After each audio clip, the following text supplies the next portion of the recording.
Welcome back to Falkert Figures, where today I'm going to be doing another WWF Hasbro figure unboxing, and this one is looking at figures that came out in Series 6. Good shit, right, Maroki? Mm-hmm. Yeah. Obviously, I don't have many Series 6 figures already, or they'd be out on the table. In fact, I don't have any Series 6 figures already, because the Tanker, who I've got out on the table, even though he is a Series 6 figure, he's on the checklist in Series 6. My Tatanka didn't come off a Series 6 card. My Tatanka came off the purple card. So he's a Series 9 figure, actually.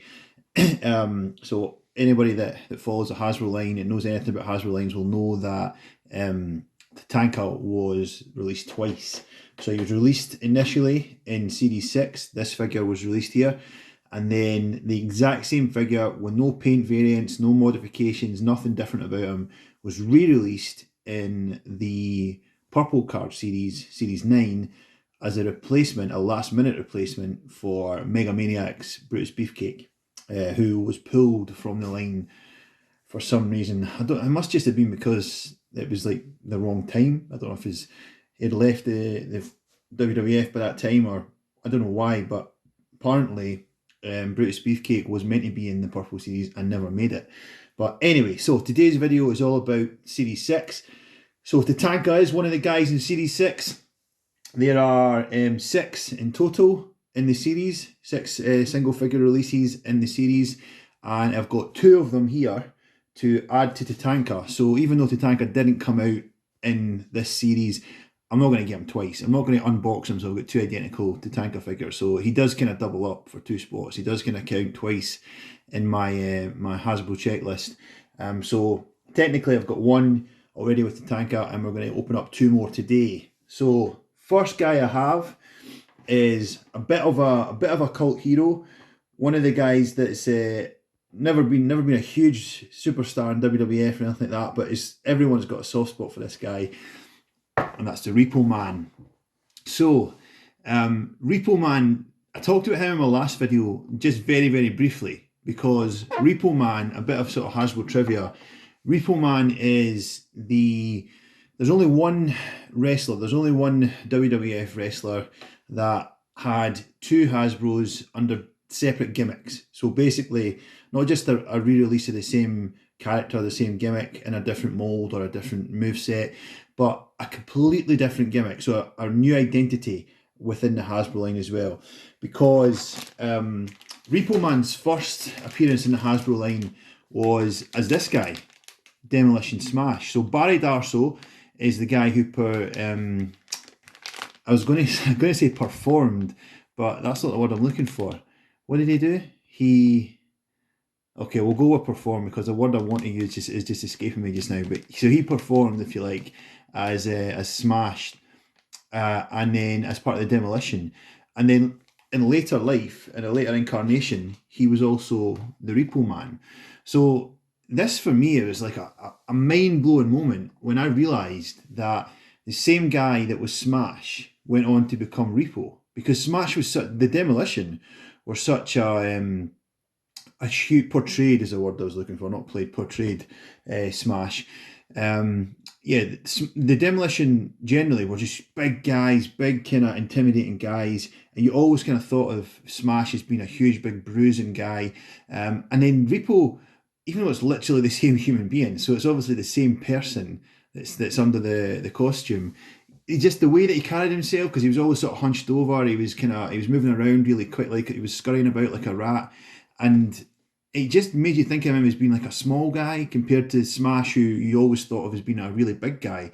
So obviously that's credit to the man behind the mask. That's credit to Barry Darso, who's portraying these 2 characters completely differently. So that even though, I mean, I'm sure at the time the smart marks and the adults in the crowd and at home watching things on TV would have known, oh, that's the same guy that was Smash. But certainly for people who were in single figures like me at that time, I had no idea, absolutely no idea, that this was the same guy that was in the Demolition. So yeah, a bit of a mind-blowing moment in my childhood to find out that this was the same guy that was Demolition Smash. But anyway, we're only really bothered about his Hasbro figure, so let's get him off and have a look at him.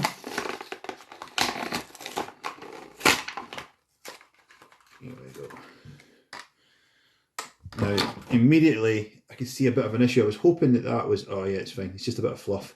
I thought that was something that was in the inside of the bubble, and it obviously was just a little bit of fluff.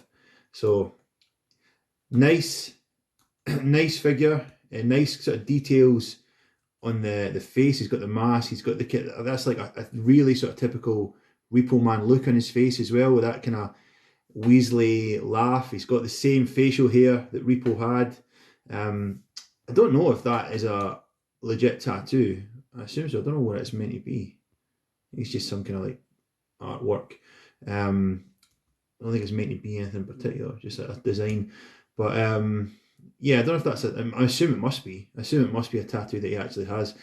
Looking at him up close, I'm not 100%, but I think there might be a tiny bit of disparity between his head and his arms. So there's maybe a little bit, maybe it's just the light, the way I'm looking at it in the light, but there's maybe a tiny bit of sun fading on the arms or on the head. I'm not sure. Not anything that's hugely noticeable, but that's the type of thing that when I know it's there, it bugs me, you know, like even if like somebody else didn't pick up on it, I don't like it when I know that type of stuff there. I think it's just the top of the arms, because it looks when you put them like that, it seems okay. But yeah, anyway, so Repo Man, another jumper figure. This looks like it is Coco Beware's body again. The last video I did was the tag team one and unboxed Fatu, which from the Head Shrinkers, and I think that was Coco Beware's body as well. But the kind of muffin toppy, like less than shredded physique, I think that originated from Coco Beware. But yeah, so this obviously getting a few outings in the Hasbro line. But Repo, I don't remember him coming off the top rope on a great deal. I mean, he was more sort of chop blocks and that was like sneaky tactics. So I don't know that you'd want him as a jumper. Yeah, I mean, the head sculpt and the fact that he looks a lot like Repo Man kind of makes up for it, I suppose. But jumpers generally, I'm always sort of skeptical of jumpers. I don't really think it was a good move, considering it was one of the moves that were used most. I think, why is there so many jumpers in this line? But I think he would have been better. He probably would have been a better figure, maybe as a clothesliner, or I mean, he's not a gorilla press slam guy. I mean, Repo as a character wasn't like a power guy or anything, so you wouldn't have him as a press slammer. And he never done any like big suplexes. You wouldn't have him like with a perfect plex move. Maybe with the Shawn Michaels, Marty Jannetty, kind of Rick Martel. Maybe with that model, you know, the Macho Man #1. If you had him in that move, it might have been a better figure, or it'd be that or clothesline for me. And I think either of them are probably better than a jumper, because like I say, I don't remember Repo ever flying off the top rope and doing any sort of high risk offense, as Vince used to like to call it on the commentary. But decent figure though. I mean, it's got a lot of detail on it. I think the tire tracks, I remember when I was watching this as an 8-year-old, watching WWF, thinking, what is that meant to be all over his suit? I didn't understand it was tire tracks. I didn't understand the concept of a Repo Man. I didn't really understand what it meant, like repossession and towing cars and that kind of stuff. So it was a bit of a mystery, this gimmick. But you know, obviously that was how he came out. He had the tire tracks and the bits of cut tire on his jacket and stuff, and it's a good likeness for that. They've got him fairly well matched, I suppose. I don't think that head is that faded, actually. Now that I look at it closely, it looks okay. It's maybe a tiny bit. I think it'll be okay. I think I'll live with it. But anyway, there's Repo Man. So he goes into Series 6 alongside the Tanker. But the Series 6 is a strange one. I mean, the other figures that come in Series 6, you get El Matador, Tito Santana, who isn't a difficult one to get, and I've actually had him lots. I've had lots of Santanas, and a couple of them I've had graded and then swapped them or sold them. I've had an opportunity to unbox Santana before, let's just say, because he's cheap. He doesn't cost much to get your hands on at all. But I've never had one that's in really bad condition. They've always been in decent cards, which has kind of been the reason that I've not taken any of them off the card. I've got, I think, most of them graded, and as I say, traded them or sold them. But Tito Santana shouldn't be a difficult one to get. Also in this series, there is the Berserker. So interesting figure, that one that you could kind of get fairly regularly, but prices have gone up recently. Last couple of Berserkers I've seen go for around about the £100 mark.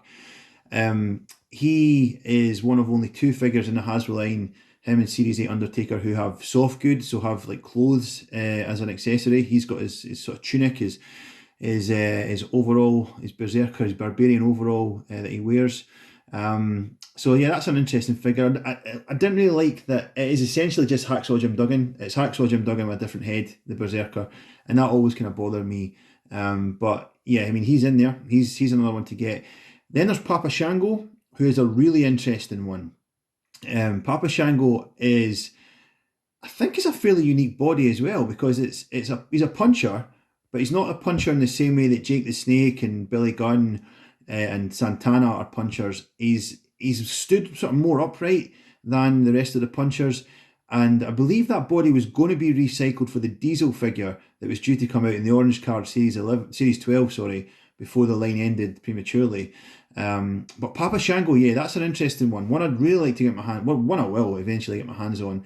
But again, he's not the cheapest, and unless you're getting him on a bind up card, you're going to be in that £100 bracket as well to get a mint on card Papa Shango.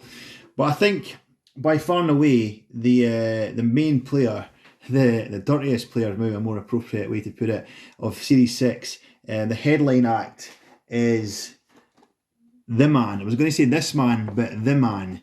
To be the man, you've got to beat the man, and this is the man. This is Ric Flair. So, Ric Flair, again, this card, if you get Ric Flair on a good card, this isn't a bad card really. It's got a bit of a curl down the bottom corner.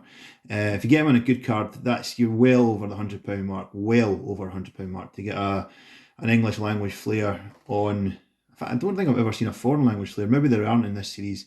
That's another thing I've talked about before. I don't know when the foreign language cards ended. I think it might have been with Series 5. But anyway, I digress. So if you get a good condition Flair, it is well into 3 figures.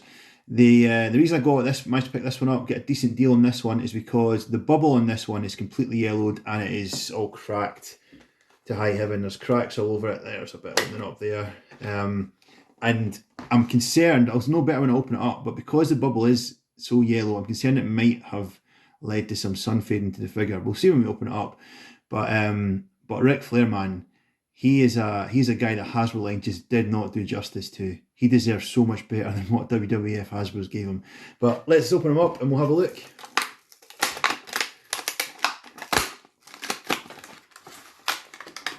Oh, bubbles like split right in the middle. That's not too bad. Not too bad. I was worried that there was going to be a bit of sun damage there, but no, it looks nice. It looks pretty good. I'm happy with that. Yeah. Oh, what's that on the back? A little bit of a scuff. That's coming away. That's okay. Is it coming away? I'll have to go back. Yeah, it is coming away. I'll have to go back over it with the wet wipes. But yeah, Ric Flair. So I talked about the jump move before, because nobody likes a jump move, I don't think. Maybe someone else. There's maybe an exception to that rule, but most people don't like the jump move. But this move right here, what is this? You can see what it's meant to be. You can see what they're meant to be doing with this. So it's the headlock, put another figure in a headlock, and then bash his head like that. First came out in the line in Series 1 with Ravishing Rick Rude. He had this move set. But Rick Rude was a monster. Rick Rude was massive. He was shredded. He was built like a tank. And this body is not a Rick Rude body at all. Ric Flair's probably not as big as Rick Rude, but he's a big guy. You know, Ric Flair has got a little bit of width to him, I would say. You know, he's not like a little sort of skinny high flyer. Ric Flair, because he's not the tallest wrestler in the world, people can underestimate, but he was built. Ric Flair was built. And this body really doesn't do Flair justice either. The body was used for the final time for the 1-2-3 Kid in the Green Card series in Series 11, and that's probably the only time they got it right. Probably the only time it was appropriate for the character, because 1-2-3 Kid was small, he was wiry, he was a high flyer. It's a perfect body for him. But for Rick Rude and Ric Flair, just no, man. This does not suit him at all. I mean, Flair, the face on this Ric Flair figure isn't horrible. It's not absolutely terrible, but I mean, they could do so much better than that. You know, I can see kind of what they're going for with that exasperated look, that kind of, you know, he really exaggerated his features, as Ric Flair used to do a lot in his promos, and certainly in his in-ring work. His character work was really top notch, like, and he would pull all these faces, and I could see what they're going for, but for me, a Ric Flair figure should just be like, it should be so much more, I don't know what the right, but like, intimidating, maybe not intimidating, but it should be more of a presence than this figure is. When you think about the Ultimate Warrior figures, you think about the Randy Savage figures, think about the Hulk Hogan figures, that for me, that's what Ric Flair should look like as a Hasbro. Because, in 1992, he was a world champion, and he came to the WWF as the NWA world champion, and or the WCW world champion, but I think at the time it was still the NWA world title. And his whole gimmick was that he was saying he was the real world champion. He was the legitimately the best wrestler in the world. So to have this one kind of almost throwaway figure from such an iconic line of wrestling figures is really disappointing. But that said, I suppose maybe that's its appeal. That it is just this sort of weird cookie, a bit sort of off the wall portrayal of such a great guy, such a great wrestler. But yeah, as a figure, let's be honest, it's absolute garbage. As a wrestling figure, it's garbage. But the place that it has in the kind of wrestling figure lore, for wrestling figure collectors, is pretty significant, because it is the only Hasbro that Ric Flair has. It is a really poor attempt at a wrestling figure for Flair. So I suppose from that point of view, you need to have it. It's iconic, almost infamous. So you need to have it for that reason. So I'm glad I've got it. Really happy I've got it, actually. This move is just, the more you look at it, the more bizarre it gets. His whole shoulder dislocates. I think I said this before when I had the Rick Rude one out. That it does not look. Obviously it's mechanics of an action figure, so you can't be too precious about it. But like if you look at Tatanka, his arms are how arms would be. Repo's arms are how a person's arm would be. Obviously, not a normal person's neck doesn't do that. But somebody's shoulder coming completely out their socket to pull back a punch is that's just weird. But anyway, it's I'm still really glad I've got it, and I won't be getting rid of that, because I was concerned when I saw the packet that it might come out sun faded and I'd have to replace him. But no, this guy, I think he's going to be a permanent fixture in the collection. He looks pretty decent. I'll get the wet wipes to the back of him and try and get those smudges off. But other than that, he's a really solid addition. So yeah, that's season 6. Series 6 even, not season 6. We're not watching a TV show here. Series 6 is halfway complete. So like I say, we need to get Tito, which will be an easy get. I could probably go out today and pick up a Tito Santana. No problem at all. Papa Shango and the Berserker, they'll be slightly harder, but not impossible. They're not guys that never come up, and they're not guys that people want an extra kidney for. It's not like the green cards or anything like that. You can get Papa Shango, you can get the Berserker. So I'm sure there will be a part 2 of Series 6 where I'll get the other 3 off card and into my mint loose figure collection. But that's that for today. So hopefully you enjoyed that. If you did, please hit the like button, leave me a comment below. Hit subscribe if you're not subscribed to the channel already, and ring the notification bell so you know when the new videos come out. Share my video through social media. Other than that, stay safe and we'll speak soon.